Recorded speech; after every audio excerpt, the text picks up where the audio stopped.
pagi. Hari ini saya ingin berbagi dengan Anda hal yang saya syukuri kemarin pagi. Jadi karena kondisi saya sementara kurang fit, jadi suara saya sekarang agak-agak faro ya kalau orang Manado bilang. Karena saya sementara menderita flu, agak demam, sedikit hangat badan, dan hidung agak tersumbat. Kemarin pagi, karena saya ingin makan yang hangat-hangat, jadi pagi-pagi saya mau masak yang berkuah, sayur yang berkuah, supaya enak di badan. Pagi-pagi setelah suami saya berangkat, hari itu libur, cuma dia akan pergi bersama dengan rekan-rekan kerjanya untuk mengunjungi silaturahmi ke rumah-rumah bos, karena mereka sementara merayakan hari raya Lebaran.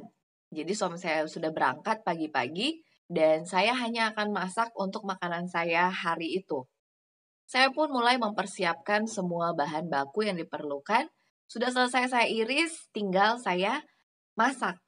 Saya mulai panaskan panci wajan, saya masukkan semua yang dibutuhkan dan saya gunakan sendok penggoreng atau spatula yang berbahan dasar kayu dan juga batok kelapa, yaitu yang seperti ini.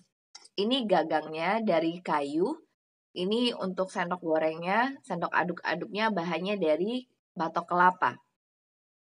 Waktu saya aduk-aduk, pertama kali yang terlihat bagi saya adalah salah satu murnya itu lepas. Jadi dia di sini ada 2 lubang, lubang pertama dan lubang kedua. Jadi ada 2 lubang.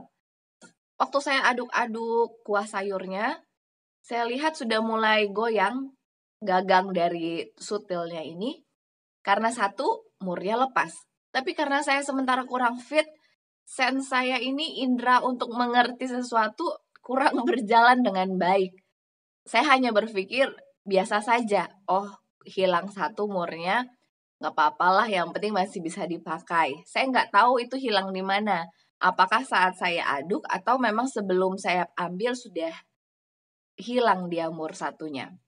Lalu saya pun karena sudah lapar, badan mulai meriang, saya makan sarapan pagi. Saya ambil nasi dengan sayur yang tadi saya masak. Saya nikmati, saya pun beristirahat. Lalu siangnya saya lapar lagi, saya kembali ke dapur untuk memakan makanan yang sama yang tadi pagi saya makan. Saya pun pergi ke atas kompor, memanaskan sedikit sayur kuah biar enak hangat-hangat dimakan. Saya masih menggunakan spatula yang sama, sutil yang sama. Tapi saat saya aduk-aduk sayur kuah itu, tiba-tiba terlepaslah batok kelapanya ini dari gagangnya. Dan yang tertinggal di gagangnya ini adalah mur yang sisa satu tadi, yang seperti ini dia bentuknya. Nah, warnanya ini sudah dicat berwarna agak gelap. Jadi dicat mirip dengan warna dari gagang kayu sutil itu. Saya mulai aduk lagi dengan sendok yang lain, tapi kok saya merasa di wajan itu ada bunyi krik, ngit-ngit gitu. Jadi seperti gesekan logam dengan logam. Wah, jangan-jangan baut yang satu lagi itu tertinggal di dalam wajan. Saya mulai perhatikan sayur-sayur yang di dalam, mana ya, karena dia berkuah jadi agak susah menemukannya. Agak lama saya mencari baut itu sekitar 15 menit karena susah sekali menemukannya. Puji Tuhan akhirnya saya temukan baut yang tertinggal di dalam panci. Saya sambil ketawa tapi juga bersyukur, saya berterima kasih kepada Tuhan.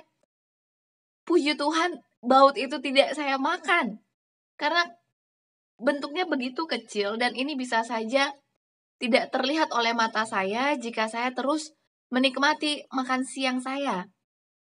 Saya pun berterima kasih kepada Tuhan, karena kalau sampai baut itu masuk ke dalam saluran pencernaan saya, sudah pasti akan terjadi hal-hal yang tidak diinginkan.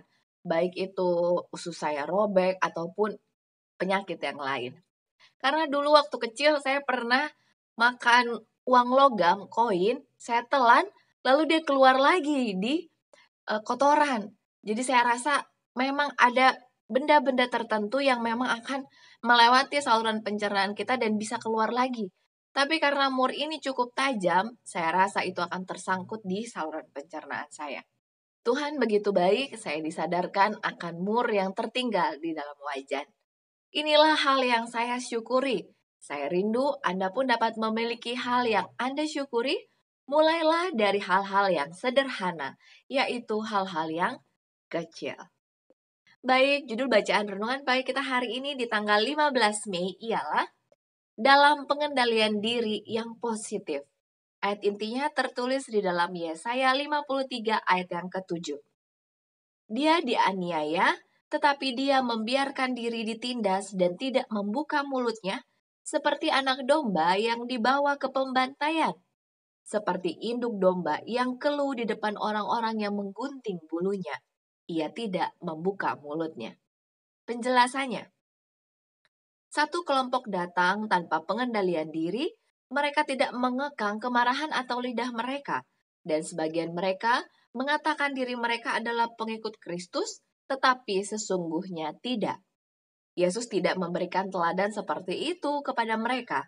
Sebagian gelisah, dan kalau mereka mulai kehilangan pengendalian diri dalam perkataan atau roh karena terprovokasi, mereka sama mabuknya seperti amarah seorang pemabuk dengan minuman keras. Mereka keterlaluan dan tidak mudah dibujuk atau diyakinkan. Mereka tidak waras. Untuk sementara ini mereka sepenuhnya dikendalikan oleh iblis.